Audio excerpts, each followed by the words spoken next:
Hello अस्सलाम वालेकुम, कैसे हो आप लोग। उम्मीद करता हूँ खैरियत से होंगे। इस वीडियो में हम बात करेंगे न्यूजीलैंड के रेजिडेंसी वीज़े के बारे में कि न्यूजीलैंड ने जो ऐलान किया है 1,65,000 रेजिडेंसी वीज़े देने के। जो लोग इनसाइड न्यूजीलैंड हैं, जो लोग आउटसाइड न्यूजीलैंड है, जिनको हम पक्का होना भी कहते हैं कि पक्का होने का वीज़ा देने लगे हैं न्यूजीलैंड वाले। पक्का करने के लिए आपको वीज़ा इशू करने लगे हैं क्योंकि न्यूजीलैंड को इस वक्त वर्कर्स की बहुत ज़्यादा ज़रूरत है, तो उन्होंने ये ऐलान किया है। इसकी डिटेल में जाने से पहले सबसे यही रिक्वेस्ट करूँगा, चैनल को सब्सक्राइब कर दो ताकि आने वाली वीडियो आप देख सको।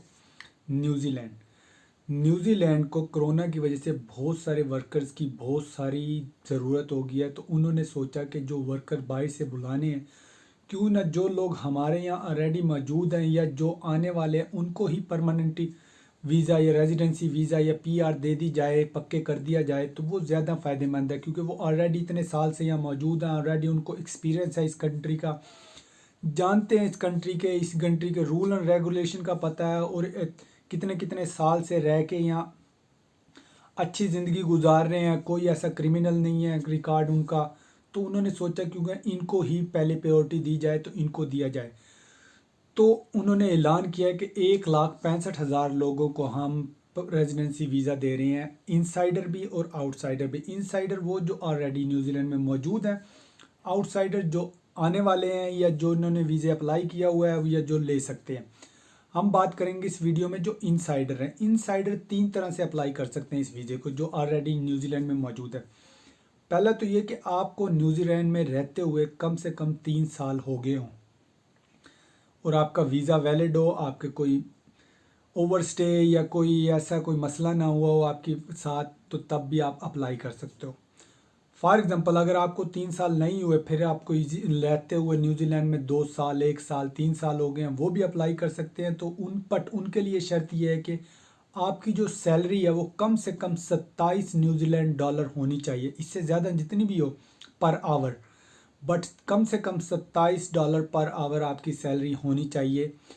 तीसरा, अगर ये भी नहीं है आपका, तो तीसरा ये ऑप्शन है कि आप जो जॉब कर रहे हैं वहाँ, वो न्यूजीलैंड की इसके जो लिस्ट है जो इमिग्रेशन ने दी है, जिस डिपार्टमेंट में उनको सबसे ज़्यादा लोगों को ज़रूरत है, वो लिस्ट उन्होंने पूरी अपनी साइट पे दी हुई है, आप वहाँ जाके चेक कर सकते हो कि आपकी जॉब का अगर नाम उस लिस्ट में है तब भी आप अप्लाई कर सकते हो।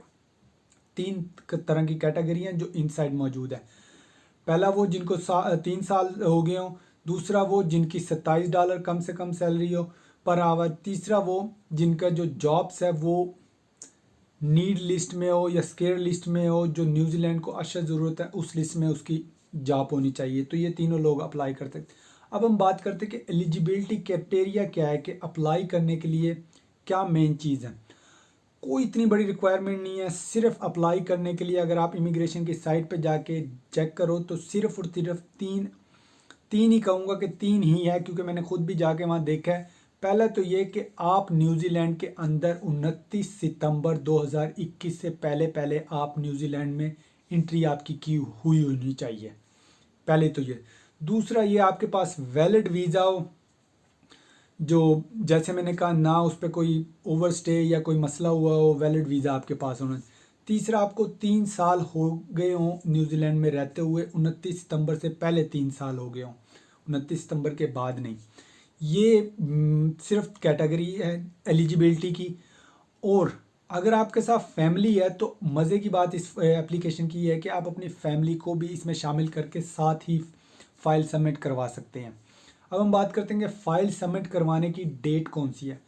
फ़ाइल सबमिट करवाने की 2 डेट्स हैं, एक है दिसंबर 1 2021, एक है 1 मार्च 2022।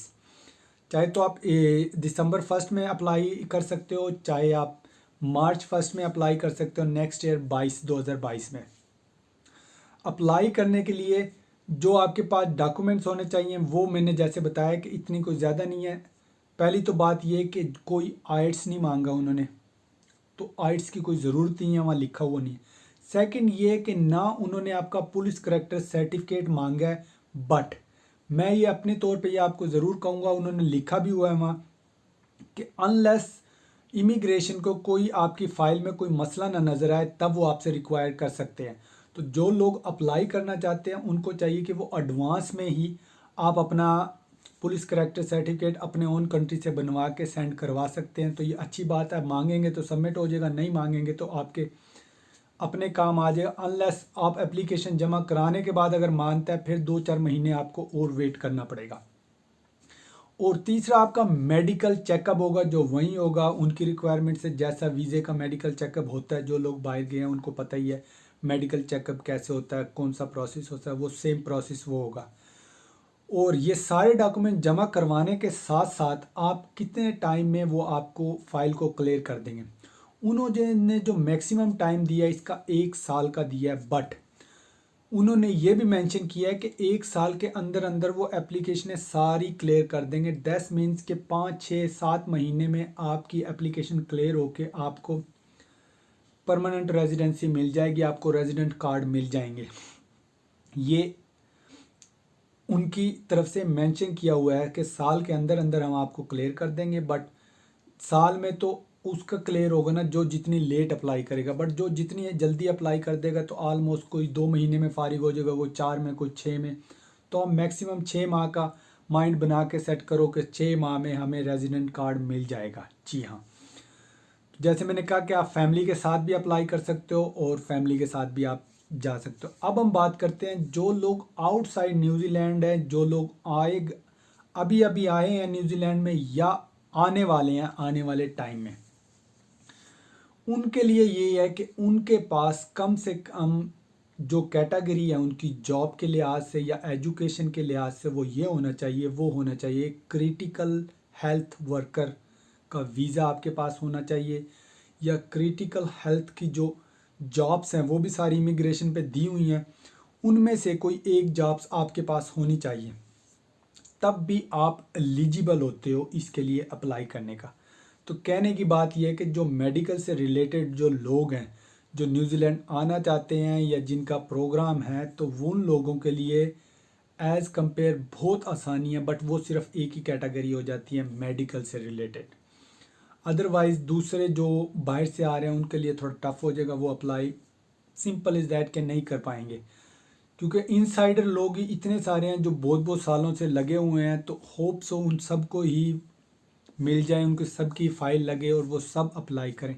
बट अगर आप मेडिकल की फील्ड से रिलेटेड हो, आप मेडिकल की किसी भी शोबे से, वो आप इमिग्रेशन की साइट पे जाके सारी डिटेल चेक कर सकते हो। तो आप आउटसाइडर होके भी आप अप्लाई कर सकते हो इस प्रोग्राम के लिए, और प्रायोरिटी तौर पे आपको वो पहले सिलेक्ट करेंगे, क्योंकि इस वक्त जो कोरोना के बाद की जो सिचुएशन है पूरी दुनिया में, मेडिकल से रिलेटेड जितनी भी जॉब्स हैं उनको रेजिडेंसी है या स्किल्ड प्रोग्राम है, जो लोग हैं उन सब को वो ज़्यादा प्रायोरिटी दे रहे हैं, उन सब की फ़ाइल को वो ज़्यादा पिकअप कर रहे हैं। उनका उन्होंने ऑप्शन ही साइड पे बनाया हुआ कि जो लोग वहाँ अप्लाई कर रहे हैं वो सबसे पहले उनकी फ़ाइलें चेक कर रहे हैं। अगर आपकी फ़ाइल सही है तो आपको वो विदाउट डिले वो आपको वीज़ा इशू करते हैं और आपको कहते हैं कि जल्दी से जल्दी आ जाएं। ये न्यूजीलैंड नहीं है, ओवरऑल पूरी दुनिया में चल रहा है। और वो लोग जो न्यूजीलैंड में जिन्होंने अपनी स्किल्ड वर्क की फ़ाइल जमा कराई हुई है या वर्क टू रेजिडेंट की फ़ाइलें जमा कराई हुई है, जिनको टाइम हो गया था वहाँ रहते हुए,